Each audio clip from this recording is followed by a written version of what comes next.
Your Life as a Super Predator by YU. You crack through the membrane of your birthing pod on some backwater moon your clan uses as a nursery, and right away something feels different about you. While the regular Yautja pups around you are squealing their first hunter's trill, yours comes out deeper, more guttural, almost feral.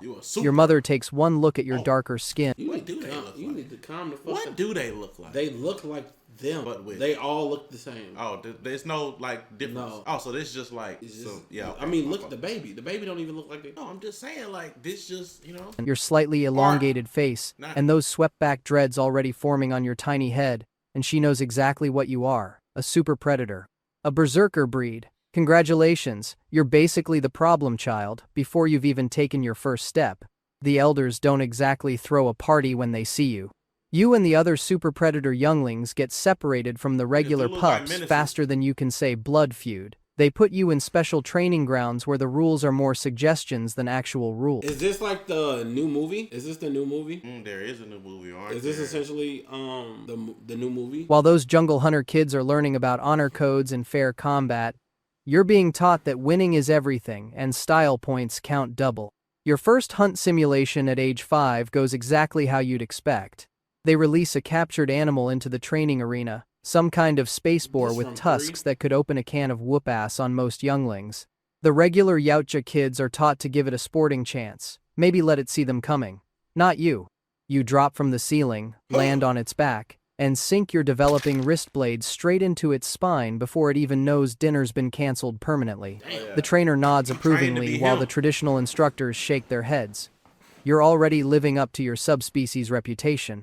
Training gets more intense as you grow. Do they hate them as a subspecies, or are they? Are they supposed to be more elite? Because like they're taught to give a fighting chance, and he was like fighting chance, nigga. This is like when Aaron Yeager beat the shit out Shorty as she was transformed. That's essentially this. Oh, I thought we was going in the direction of, oh, you're the elite soldier, we're gonna treat you like you already him type vibe. Look at that. Bro, what are you doing, bro? I'm hooping. My new merch. Your new what, bro? Store. New merch. You see this?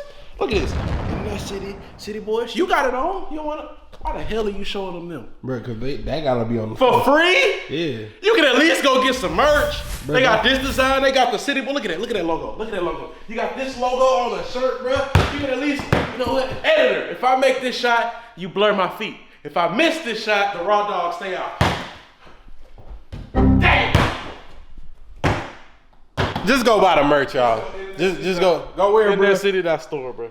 Please. Use code. Bro, come on, man. Use code defeat the dogs. Don't use no code. The dogs. Ain't no code. Bro, by the time you hit your teenage years, you're 7 feet of pure muscle and bad attitude.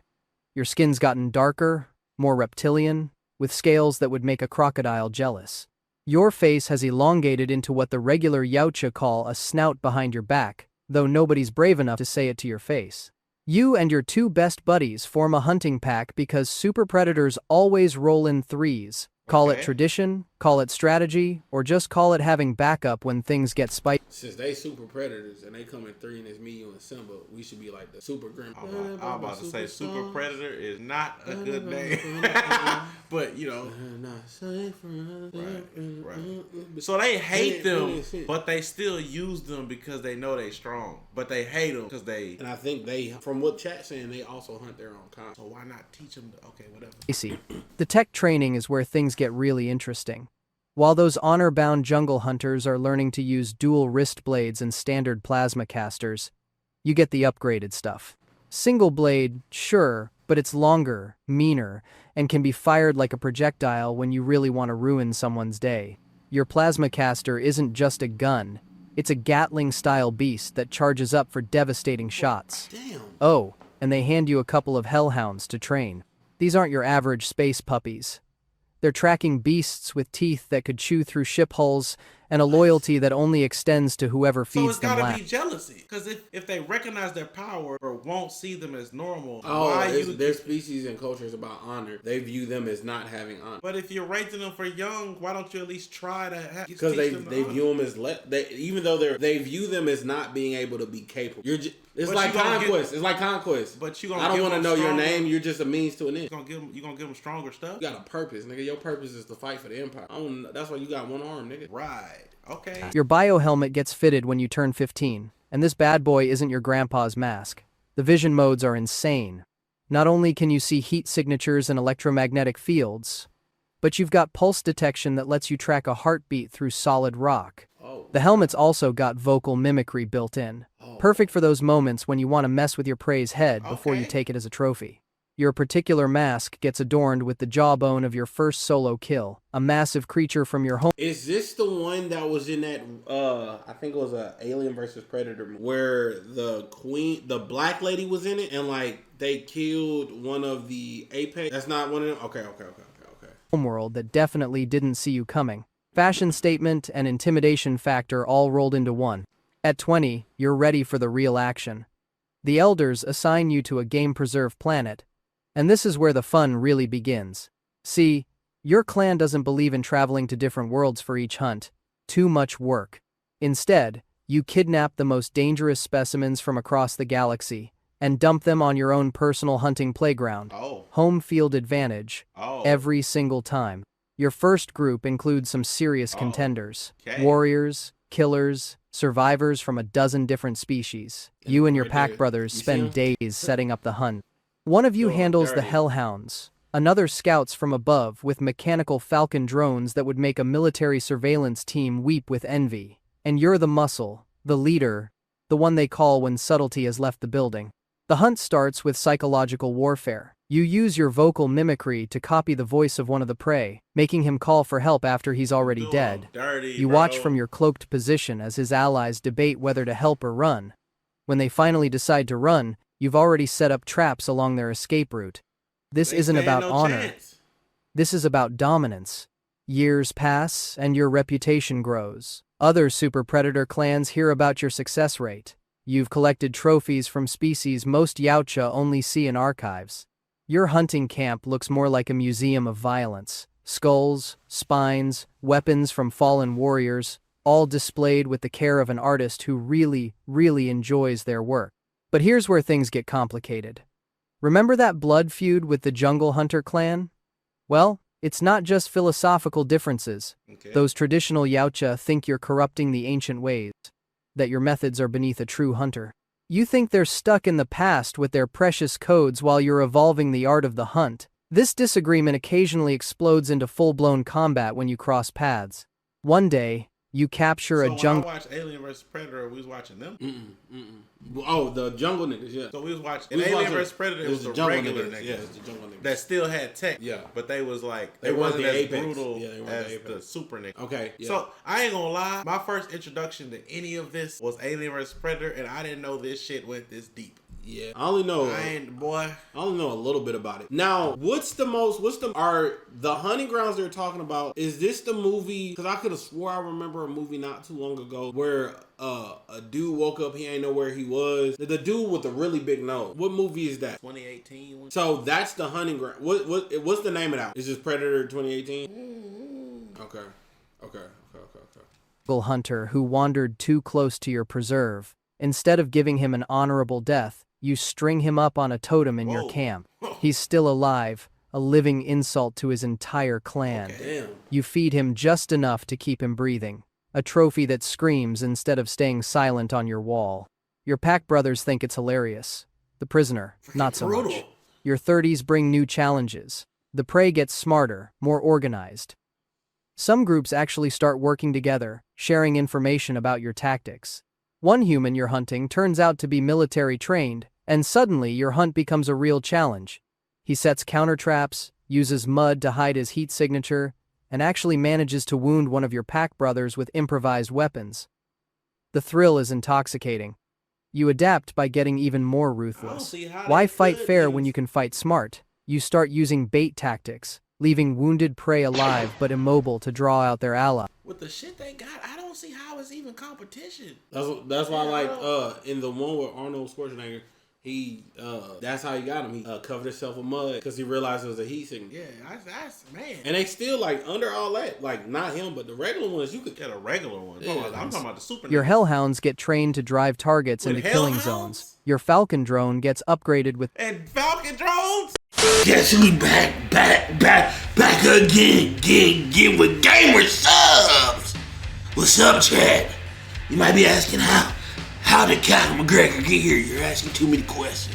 The boys over at InternetCity have teamed up with Gamersubs. If you go to gamersubs.gg/InternetCity right now, you can get 10% off. I'm talking flavors like raw meat, guacamole, gamer fud. And these two right here, we got the nuclear section and chug juice.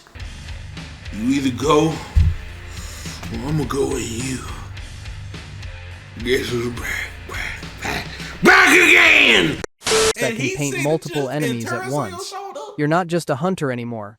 You're a one-predator army with a really bad attitude. Romance isn't really your thing, but breeding season demands participation. Female super predators are just as aggressive as the males, and courtship basically involves proving you can survive their affection. Your first attempt at mating ends with 3 broken ribs and a dislocated shoulder. For sure. She considers this foreplay.